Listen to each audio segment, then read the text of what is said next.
dedicated to helping women reach their full potential. You can catch today's guest giving advice on the radio, on TV, or even better, by booking a session with her.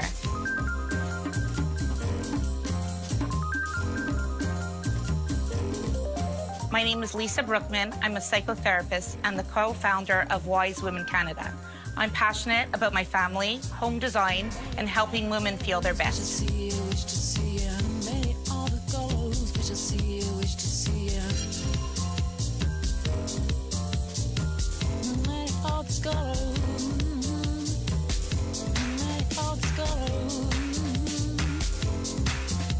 Hi, Lisa. Hi. Thank you for being on the couch today. Thank you for having me. It's an honor to be here. Oh, it's my pleasure. I feel like this has been a long time in the making. We've been connected for a couple years, and finally we get the opportunity to meet. Yes, finally. And I get to sit on your couch. Yes, on this couch. I think you were meant to be here because when you first contacted me at the time, the timing wasn't right. And then this year we've been filming a lot in French, right? So it's, but I've been watching your evolution, and it's been really amazing. Thank you. Wise Women Montreal now is Wise Women Canada. Yes, we have evolved into Wise Women Canada, which has been wonderful for us. We were really seeing that people were reaching out to us from all over the country, and we said, you know what, we want to be inclusive, so we swapped to Wise Women Canada. Still, most of our followers are from Montreal, but we do have a nice following from around nationally, which has been wonderful as well. Wow, amazing. So can you tell us a little bit about what is Wise Women Canada? So Wise Women Canada started as an information source for Montreal women. I'm a psychotherapist, and in my part of the practice, I was doing therapy with my clients, and I was finding that at a certain point, they'd be 90% through their journey, and they would say to me, you know what, I feel amazing, but I don't have a hairdresser, or I feel amazing and I don't have a trainer. So at the end of the session, I would pick up my phone and I would say, okay, let me refer you here and let me refer you there. Okay. So Wise Women Montreal started as a referral source. I work with my best friend, Elizabeth Wiener, and we do this blog together, and our premise was to offer Montreal women all kinds of resources. Okay. But about 6 months in, we saw that there was a shift in our readership. The blogs that were doing the best were the blogs that were talking about real life stories. Okay. People weren't interested in the resources. They wanted to connect with other women. So we made that shift. We changed our tagline to everybody has a story. And now we're just a platform for women all across Canada to come, share their story, and to be inspired by other women's story. And it's really been a remarkable journey. Right. And as I've told you a few times off the air, I resonated a lot with your bio and what I read about you. And that's one of the things, which is a bit the premise of the show as well. Every woman has a story, and by sharing our stories, we empower, we encourage, we inspire other women as well. So, and that means so much for me because I'm a big fan. So the fact that you identify with me as well, it's amazing. Definitely, and you've done so much. I mean, just from starting the center, right, which I definitely want to get to, and to Wise Women. Now you're on the radio, you're on breakfast television, you're doing so many things. Yes, you know what? It's so important for me to get my message across. And whatever means I can do it, whether it's being on breakfast television. We now have our Wise Women Canada radio show, which is Sunday nights at 8 o'clock. And that has been a huge platform for us because we expanded our listenership by tenfold, or probably even more than that. With CJD, right? We're on CJD. So we're part of the same Bell family. I know, exciting. This is new for us. We just started the show 3 weeks ago, and we love it. It's been a wonderful experience for us. Right. And Bell has been really great in, you know, finding local content and helping people get their voice out there. Absolutely. And you're doing so many great things to inspire women. And also very supportive of women on radio, which I love. There's so many wonderful women who are on the radio right now at CJD, and we're so lucky to be part of that team of women as well. Right. So what about the center? Are you still working at the center at the same time? That's my day job. Okay. So the center started, it's called West Island Therapy Center. I work together with my husband. Okay. He's a child psychologist. And again, we were both doing our own thing. We both worked in the community. And especially for myself, I felt that I was very limited on how much I can do with my clients. There was always parameters or budget constraints. So I decided very early in my practice, I graduated with my master's in 2006. Okay. And worked in the community for a couple of years. But soon after I had my first child, I said, you know what, it's the time to branch out and do private practice. Right. So I grabbed my husband and I said, why not do it with my husband and keep it a family business? Okay. And we've grown it. And again, my main objective there is the same across the board, to work with my clients, to empower them, to help them reach their fullest potential. And it's a wonderful journey, and I love what I do. Right. And can anyone go to this center? Is it Absolutely. couples therapy, Yes, children, everything? Everything. So we do 0 to end of life. Okay. My husband really focuses on the 0 to 18-year-olds. Okay. I focus on 18 plus. I do individual, couple, family therapy. I have a lot of clients who struggle with anxiety, depression, postpartum depression, fertility issues. So that's really, I have a big focus on female-related issues. Okay. And we also have a nice team of people who work with us. So it's wonderful. We've been able to bring on board specialists that specialize in certain areas that, for instance, my husband and I don't specialize in. Right. So really anyone who comes to our center can be serviced. Okay. Have you noticed any trends in terms of, you know, clients are coming more for particular issues than others? Like, for example, you mentioned postpartum depression. There was a time where we didn't even know that that's what it was called, right? I know. So that's been a shift. And I've seen that shift, definitely. I find that clients are much more open, you know, especially clients who are struggling are really trying to push the barrier and not feel so that the issue is so taboo. Okay, good. I really encourage when clients come in, if we can bring family members into a session to sensitize their family to what they're going through. But definitely the anxiety, depression, postpartum depression, still a bit difficult with clients always, you know, owning the diagnosis. Okay. But I'm working on it because I'm all about breaking the stigma, so. Is the stigma more present for men or women, or it's pretty much the same? I see it really across the board. I find that in my practice that women are a little bit more open to owning their diagnosis and seeking help. Men are a little bit more reserved. They're very solution focused. So they come into a session and they really want, you know, what can you do to fix me? How do I get past this? Right. Whereas we know that therapy is a journey and Takes it's an time. evolution. So I would say sometimes women are a little bit more open to, you know, making it a little bit more long-term. So I have to kind of get those men to accept that it might take a few sessions to even start to see any change. But I work closely with them and I'm passionate about it. And I take it very, very to heart. I like to work as a team with my clients. So their evolution and their journey is important to me because if they're successful, then it means I'm successful. Right. So. And how is it running a business with your husband? It has its ups and downs.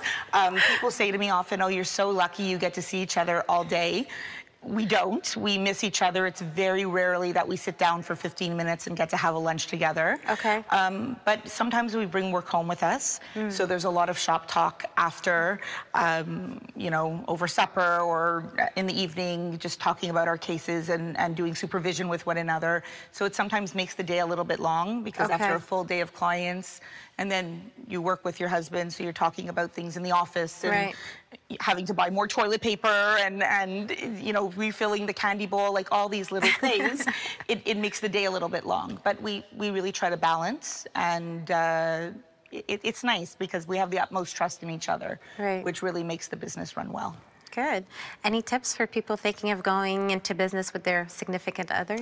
Because I've seen it work for some and really not work for others. You know, keeping the lines of communication open is so important. I've seen that's been a really strong piece from my husband and I. We talk about everything.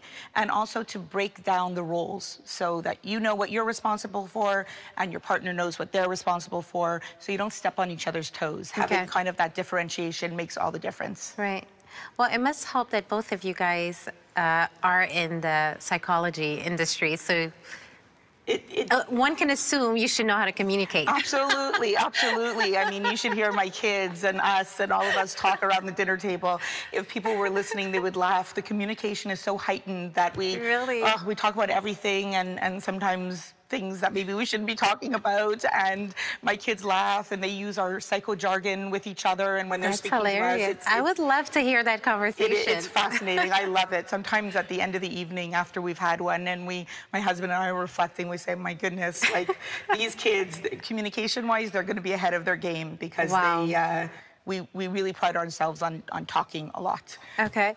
What about arguing? In terms of arguing with your husband, how does two psychologists argue with each other? In a very calculated, organized way. We argue like all other couples. Sometimes people will say, oh, I bet you must have the perfect marriage, because we don't. We have ups and downs like everybody else.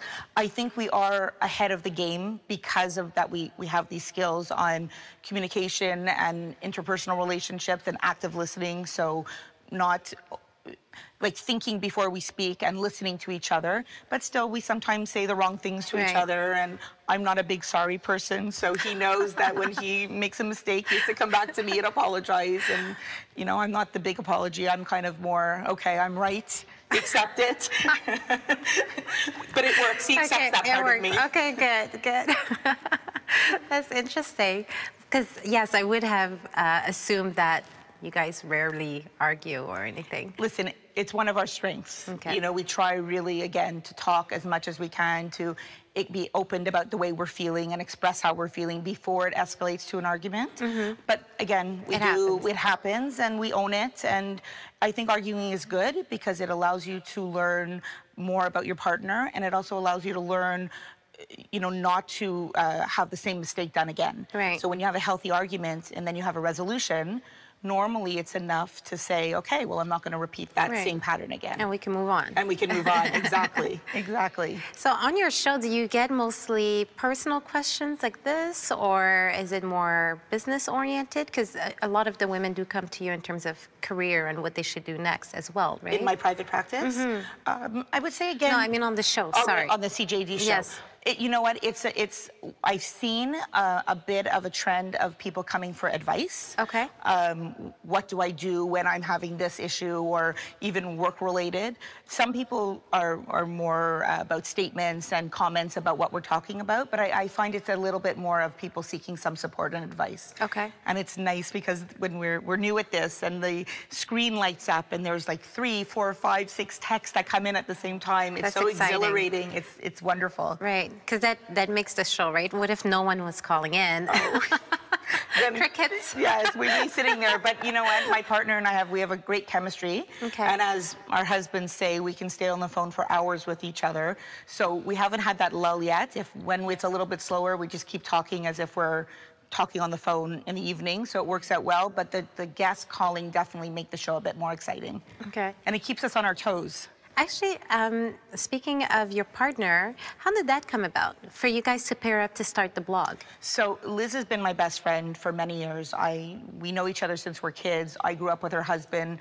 There's been times over the last 25 years where we haven't been in contact, but we've pretty much been best friends for most of our life.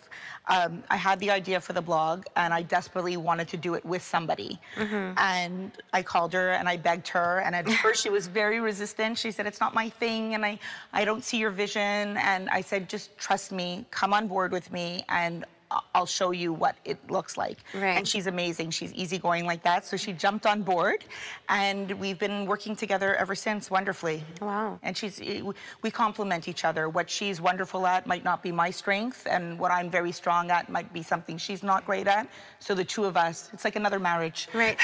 You took the words right out of my mouth. That's what I was going to say. Yes. It's like I'm married to my husband in one business, and I'm married to my best friend in another business. But the two businesses are really interlinked, right? Absolutely. I mean, again, my message is about empowering women and men, doing that in my private practice one-on-one, and then now having this blog to be able to reach thousands of people, or the radio to reach tens of thousands of people. It's the same motto all across. Like, I want people to feel good about who they are, to feel good about what they're doing, and if they don't, that for them to know that there's tools out there that they can use to help themselves feel better. Oh. And are you going to continue all of these things at the same time? I mean, I'm looking for new projects. with the kids and, You know what? it's a lot. I was telling you before we started, 40 has been a wonderful shift in my mindset. Life was easier before 40. I had my kids, I had my small private practice, always, a very type A personality. But when I hit 40, that was a time for me to say, you know what?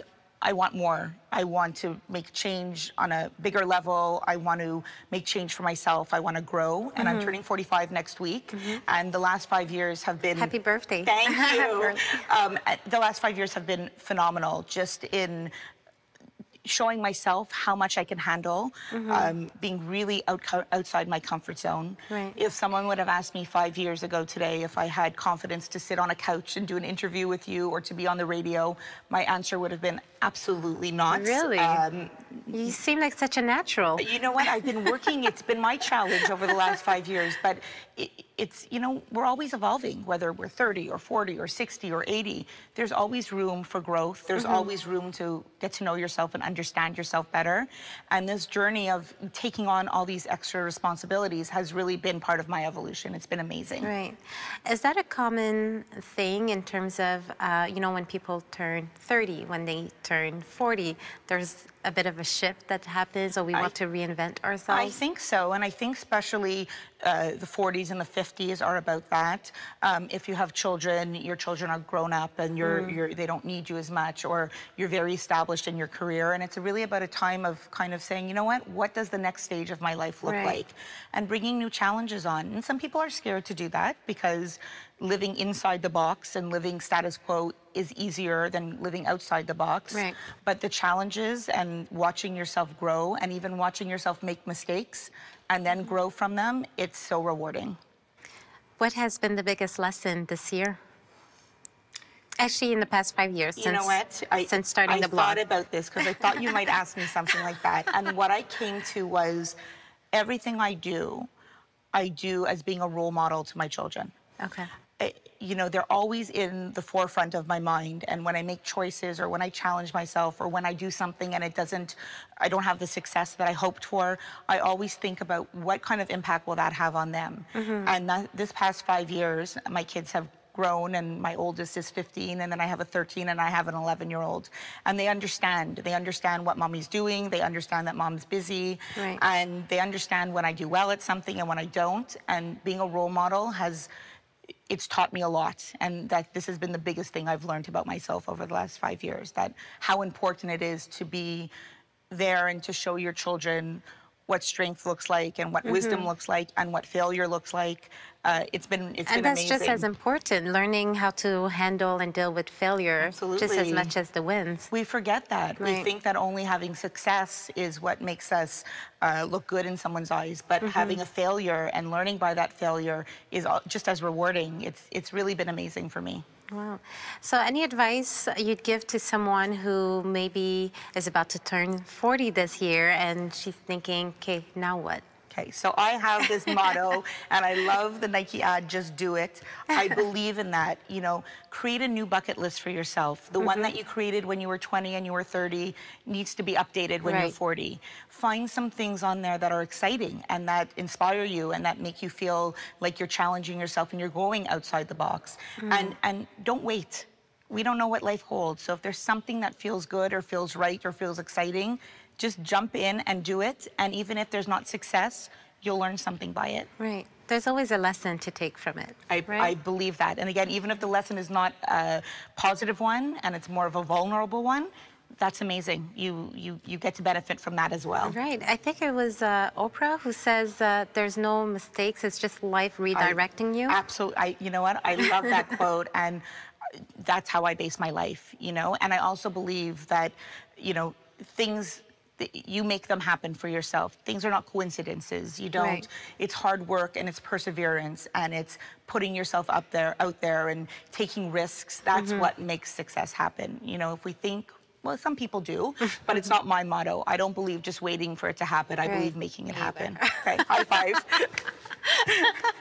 Well, Lisa, congratulations. I love how Wise Women has evolved over the past couple of years.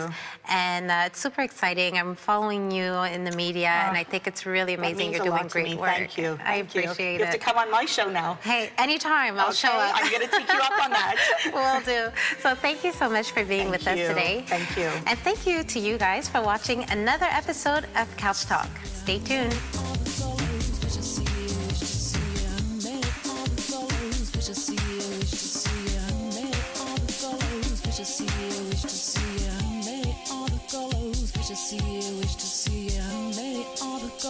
Wish to see you, wish to see you, many all the colors. Wish to see you, wish to see you, many all the colors.